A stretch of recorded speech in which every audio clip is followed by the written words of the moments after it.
Chapter 1 probability. ठीक है, तो ये मैथमेटिकल स्टैटिस्टिक्स का पार्ट है। इसमें जो है बीएससी पार्ट थर्ड में मैथमेटिक्स में ये पेपर फोर्थ है ऑप्शनल, और बीएससी पार्ट फर्स्ट स्टैटिस्टिक्स वालों के लिए ये पेपर फर्स्ट है। ठीक है, तो आज इसमें पहला चैप्टर हम स्टार्ट कर रहे हैं, चैप्टर 1 प्रोबेबिलिटी। ठीक है, प्रोबेबिलिटी की डेफिनेशन या इसके सवाल लगाने से पहले कुछ टर्म्स इसके जान लेते हैं कि इसमें जनरल टर्म्स कौन कौन से यूज़ होते हैं। ठीक है, उसके क्या मायने हैं क्या नहीं, इन सारी चीज़ों को हम लोग जान लेते हैं। ठीक है, पहला इसका टर्म है रैंडम एक्सपेरिमेंट।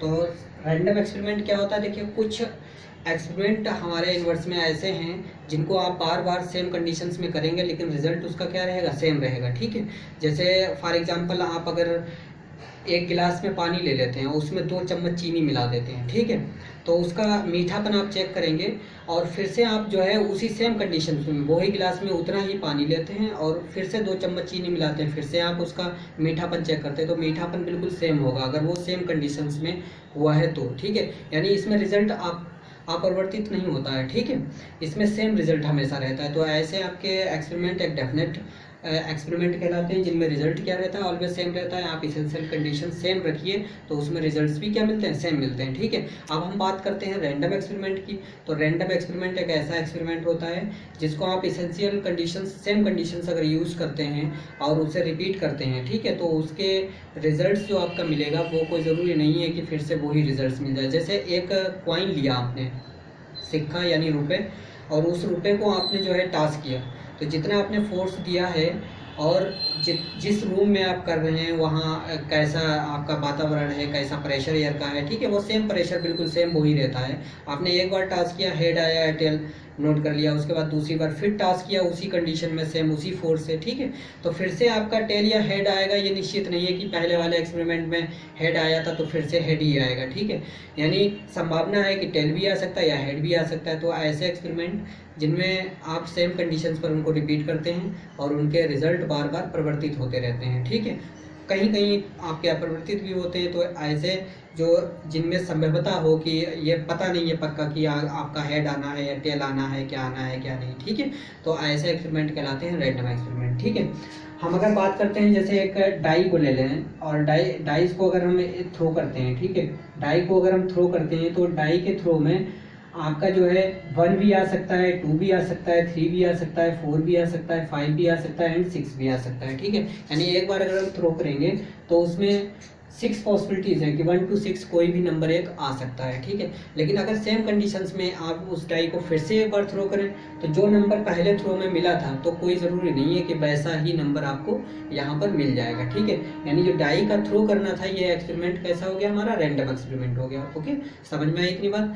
तो ये कहलाता है आपका रैंडम एक्सपेरिमेंट। ऐसे ही एक्सपेरिमेंट पर आपका जो है मैथमेटिकल स्टैटिस्टिक्स आधारित है। ठीक है, यानी जो मैथमेटिक्स की कुछ आपकी जो है थ्योरम्स या कहें या टूल्स उसके कहें जो ऐसी प्रॉब्लम्स को सॉल्व करते हैं, ठीक है, जिनमें रिजल्ट्स जो है वो पक्के नहीं है कि किस पर मैं भरोसा करूं, किस चीज़ पर मैं जो है भरोसा कर सकता हूं। तो ये टूल्स मैथमेटिक्स के जो टूल्स यहाँ पर रखे गए हैं ये हमें बताते हैं कि आप इनमें से किन वैल्यूज़ पर या किस नंबर की आने की कितनी प्रोबेबिलिटी रहती है, ठीक है, क्या प्रायिकता उसकी रहेगी, तो ये हमारी बताती है प्रोबेबिलिटी। ठीक है, ओके, तो प्रोबेबिलिटी की डिफिनेशन अभी हम बाद में देंगे चल के।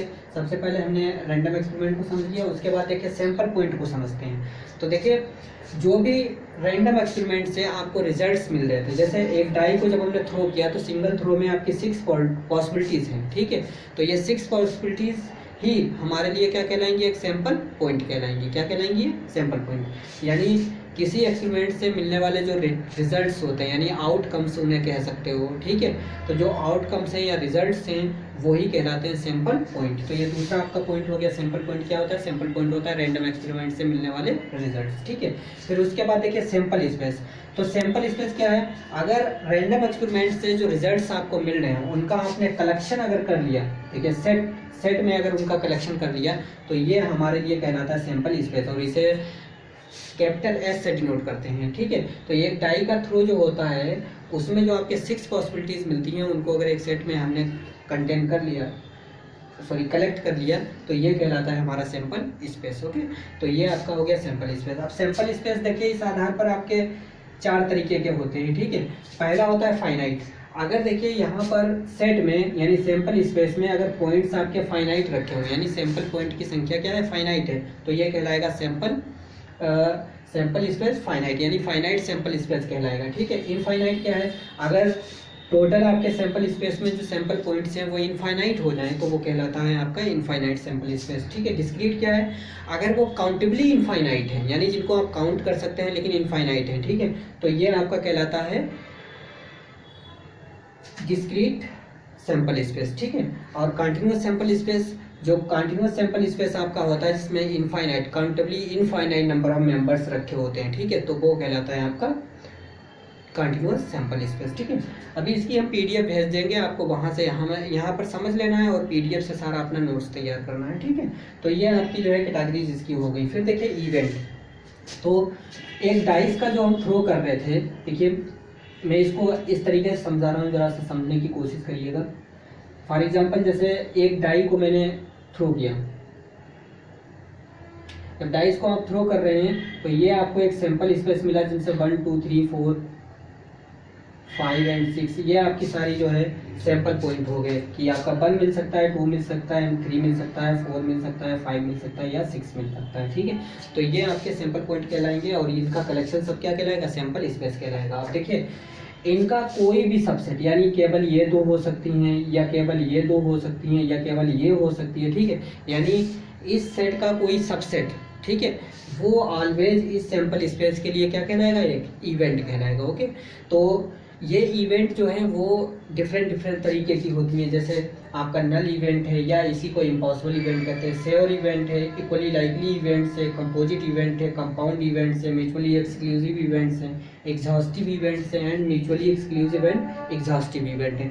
तो इतनी सारी इवेंट्स हैं। ठीक है, तो इवेंट क्या होती हैं, किसी भी सैंपल स्पेस का कोई सबसेट उस सैंपल स्पेस के लिए एक इवेंट कहलाता है या उस एक्सपेरिमेंट के लिए एक इवेंट कहलाता है। ठीक है, और ये कितने तरीके की होती है, तो ये 6-7 तरीके की होती है जो आपके सामने लिखी हुई है सारी। ठीक है, आप और भी पढ़ सकते हैं, बहुत सारी भी होंगी। तो यहाँ पर देखिए आप पहले नंबर पर हम बात करेंगे नल इवेंट की। तो देखिए ऐसा एक इवेंट जब आप कोई एक्सपेरिमेंट करते हैं तो उसमें ऑलवेज देखिए सैंपल स्पेस जो एक सेट था और ये सेट जो होता है किसी भी सेट में ऑलवेज कौन कंटेन होता है, एक फाई सेट भी कंटेन रहता है। फाई सेट क्या होता है, एक इम्पटी सेट होता है, यानी आपने एक्सपेरिमेंट किया आपको कुछ नहीं मिला। तो देखिए कोई भी फिजिकल फिनोमेना हो कि आप एक्सपेरिमेंट कर रहे हैं और उसमें आपको कुछ भी ना मिले, तो ऐसा तो पॉसिबल ही नहीं है। ठीक है, कुछ ना कुछ तो मिलेगा ही। जैसे आपने एक कॉइन को टॉस किया और वो कॉइन जो है हेड देगा या टेल देगा, ऐसा नहीं है कि आपका ना हेड आए और ना टेल आए और कॉइन टॉस भी हो जाए, तो ऐसा तो कभी पॉसिबल नहीं होता है। हाँ, वो और बात है कि सिक्का अगर आपका